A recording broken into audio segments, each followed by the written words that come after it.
Varicose veins కి సరైన చికిత్స కోసం సంప్రదించండి ఎవిస్ హాస్పిటల్. నమస్తే గురుగారు. ఓం శ్రీ మహాగణాధిపతయే నమః. గురుగారు, డేట్ ఆఫ్ బర్త్ కరెక్ట్ గా లేని వాళ్ళు పేరులో మొదటి అక్షరాన్ని బట్టి జాతకాన్ని చూసుకుంటూ ఉంటారు. అది ఎంతవరకు కరెక్ట్? ఫస్ట్ ఈ ప్రశ్నకి సమాధానం తెలుసుకుందాం. మీకు బుద్ధి ఉంది అని నేను అనుకుంటున్నా. ఎందువల్ల అనుకుంటున్నానంటే శాస్త్ర ప్రమాణంగా ఏదైతే ఒక విధానం అయితే ఉందో అది చెబుతున్నా. మీకు బుద్ధి లేదు, మేము అజ్ఞానులం అనుకుంటే దాని మీద మీరు ఎలాగంటే అలా మాట్లాడుకోండి. నామ నక్షత్రం గురించి అడిగారు. దీని గురించి మనం శాస్త్ర ప్రమాణానికి వెళ్ళాలంటే ఇవాళ చాలా మంది పేరు పెట్టే ముందు ఏమాత్రం కూడా మెదడలేదు. చెప్పే వాళ్ళకి లేదు, చేసే వాళ్ళకి అంతకన్నా లేదు. ఏమి గురుగారు అంటే దీన్ని ఏమంటున్నారండి, నామకరణము అంటున్నారు.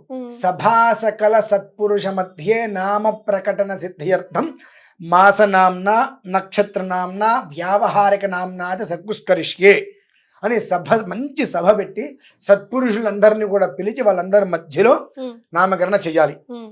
3 పేర్లు ఉంటాయి: మాసనామం, నక్షత్రనామం, వ్యావహారిక నామం. సిగ్గులేని మనుషులందరూ కూడా చేసే పనులు ఏంటంటే నక్షత్రనామాన్ని బయటికి తీసుకొస్తున్నారమ్మా. తీసుకురాకూడదు. నక్షత్రనామచ నిర్దిశతి తద్రహస్యం భవతి. నేను చెప్పలా, వేల సంవత్సరాల నుంచి ఋషులు మునులు దీన్ని చెప్పినటువంటి ఆ గ్రంథాలలో ఉంది. నక్షత్రనామాన్ని నిర్దేశించాలి, అది రహస్యంగా మాత్రమే ఉంచాలి, బయటికి తెలియకూడదు. మాసనామన ఏ మాసంలో అయితే పుట్టాడో ఆ మాసానికి ఒక పేరు ఉంటుంది. మొట్టమొదటి లైన్లో ఆ పేరు రాయాలి. మధ్యలో నక్షత్రనామం, ఆ నక్షత్రనామానికి ఏదైతే ఉంటుందో ఆ పేరు అనేటువంటిది ఆ తల్లికి ఆ తండ్రికి, మహా అయితే ఆ వీళ్ళపై వీళ్ళ కన్న వాళ్ళకి తప్ప ఎవరికి ఆ నక్షత్రం బయటికి రాకూడదు. నక్షత్రం తెలియకూడదు, నక్షత్ర నామం తెలియకూడదు. మనం ఏం చేస్తున్నాం, అశ్విని అనగానే అశ్విని భరణి, ఓకే దీని మీద నక్షత్రం వస్తుంది, చూచే చోళ అశ్విని. రెండో పదం కదండి, చా మీద పేరు పెట్టేసిండి అంటున్నాం. సిగ్గుండద్దండి, చా మీద పేరు పెట్టండి, రహస్యంగా ఉంచండి. అది దర్భేన సౌవర్ణం నిష్టర్క్యం గ్రంథం అని చక్కగా చెప్పబడింది. దాన్ని మనం ఏం చేస్తున్నాము, ఆ నక్షత్రనామాన్ని గట్టిగా చేస్తున్నాము. ఎవరికైనా పేరు తెలియంగానే ఆ పేరు బట్టి నీ నక్షత్రం ఇదా అని చెప్పి మనం గెస్ట్ చేస్తున్నాం. చాలా దోషం అంటది. నీ నక్షత్రం ఏంటి అనేటువంటిది నీకు నిన్ను కన్నవాళ్ళకి తప్ప తెలియకూడదు ఎవరికి. బయట అడిగిన వాడికి నీ పేరు తెలియగా నీ నక్షత్రం వస్తే నీ జీవితం తెలియక ఇంకా తెరిచిన పుస్తకం అవుతుంది. అలా చెప్పకూడదమ్మా. అందుకనే దీన్ని అందరూ ఏమంటారు, భారసాల అంటారు. బాలసారే దీని పేరు, బాలులకు ఇచ్చేటువంటి సారే, బాల సారే. మనం ఏమంటాం, భారసాల అని మంచి గట్టిగా నీ జీవితకాలం కష్టపడరా అని చెప్పి అనేస్తున్నాం. అప్పుడే బాల సారే దీనికి పేరు. దీనికి మళ్ళీ నామకరణం అనే ఉన్నప్పుడు ఆ నక్షత్రనామం అనేటువంటిది ఎవ్వరికీ తెలియకుండా అక్కడ రాసిన తర్వాత పిల్లవాడి చెవిలో చెప్పాలమ్మా. అంగాదంగాత్ సంభవసి హృదయాదధిజాయసే ఆత్మా వై పుత్రనామాసి సజీవ శరదశ్రుతం అశ్మాభవ పరుషుర్భవ హిరణ్యమస్తృతం భవ. నువ్వు చేసేటువంటి నామకరణ ప్రక్రియ ఎలా అయితే ఉందో దాన్ని అనుసరించి పిల్లవాడి జీవితం ఉంటుంది.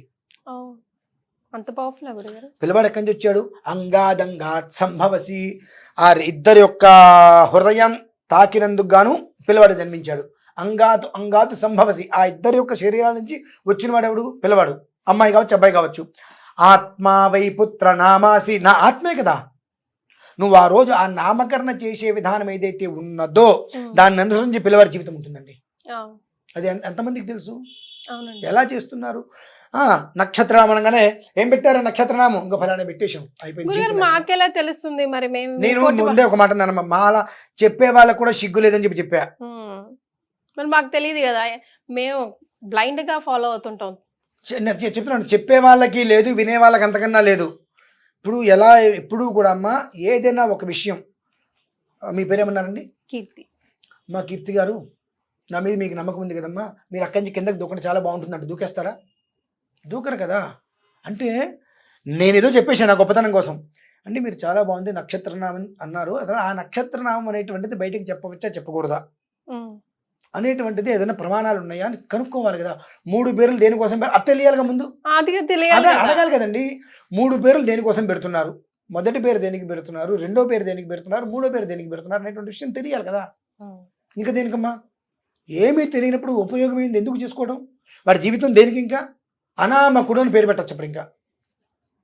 అంటే ఏ స్థాయికి వెళ్ళినా ఇందాక ఒక మాట చెప్పా, సభాసకల సత్పురుష మధ్యే నామ ప్రకటన, అంటే తన యొక్క పేరుని ప్రకటించాలి.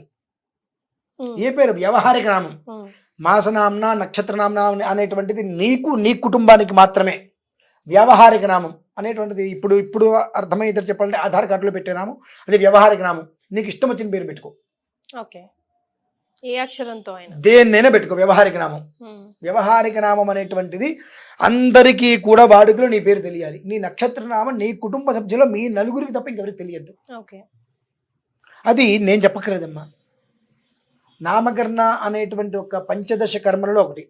జాతకర్మ, నామకరణ, అన్నప్రాసన అని చెప్పి ఇవన్నీ కూడా పంచదశ కర్మల్లో ఒకటి. రెండోది నామకరణ. మరి ఆ నామకరణ కర్మలోనే చెప్పబడి ఉన్నది. చాలా గొప్ప విశిష్టత మాత్రం చెప్పబడింది. ఎవరు చేస్తున్నారు? ఆ విధానాన్ని అనుసరిస్తే వాడికి జీవితం ఎందుకు దెబ్బతింటుంది? అందుకనే నక్షత్రనామం అనేటువంటిది ఎప్పుడూ కూడా బయటికి తెలియకూడదు. మీ పేరేంటండి? నా పేరు బలానా అంటే ఈ నక్షత్రం ఇది. నీ జీవితం తెరిచిన పుస్తకం అయిపోతుంది. ఎప్పుడు ఎవ్వరికీ కూడా నీ నక్షత్రం ఏంటి అనేటువంటి విషయం నీ డేట్ ఆఫ్ బర్త్ ఇస్తే తప్ప తెలియకూడదు. నీ పేరుకి నీ నక్షత్రానికి, ఇప్పుడు నా పేరు వేరు, నా నక్షత్రం వేరు, నా వ్యవహారిక నామం వేరు, మాసనామం వేరు, నక్షత్ర నామం వేరు. మూడిట్లకి సంబంధాలు ఉండవు. నేను యజ్ఞయాగాదులు చేసేటప్పుడు మాస నక్షత్రం చెప్పుకుంటాను, దేవతారాధన చేసేటప్పుడు నక్షత్ర నామం చెప్పుకుంటాను, వ్యావహారికంలో ఆధార్ కార్డులో అసలు నేమం పెట్టుకుంటాను నేను.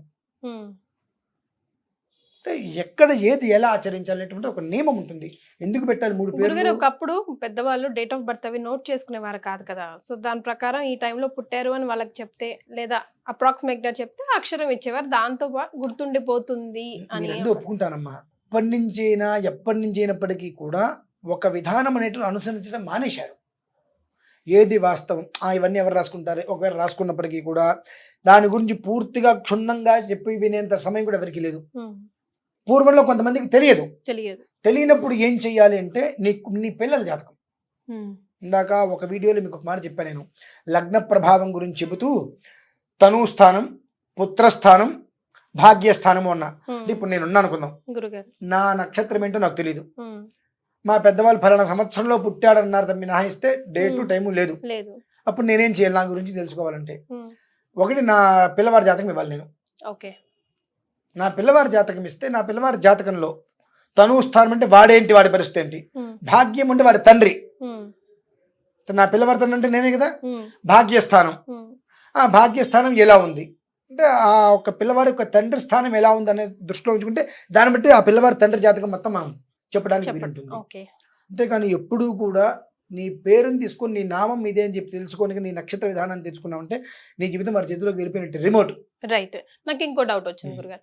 ఇప్పుడు నేను మీరు అన్నట్టుగానే నక్షత్ర నామం గోప్యంగా పెట్టాను, వ్యవహారిక నామమే చెప్పాను, కానీ మర్చిపోయాను నేను ఆ సంగతి. మర్చిపోయి గురుగారు డేట్ ఆఫ్ బర్త్ లేదండి, నా పేరు పైన చూసి చెప్పండి అని చెప్పారు.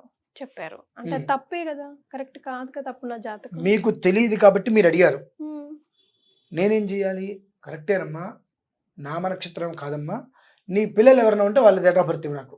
ఓకే, వాళ్ళని చూసి నీ జీవితం గురించి నేను వివరించగలనమ్మా. మీలాగా క్లారిటీగా అందరూ చెప్తారా గురువు గారు? చెప్పాలి, లేదంటే ఎందుకమ్మా ఇక్కడ కూర్చోవడము? జ్యోతిష్యం అంటే ఏంటి? ఒక వ్యక్తికి వెలుతురును చూపించడం, నాకు నచ్చినంత వెలుతురు పెట్టుకోవడం కాదు కదా.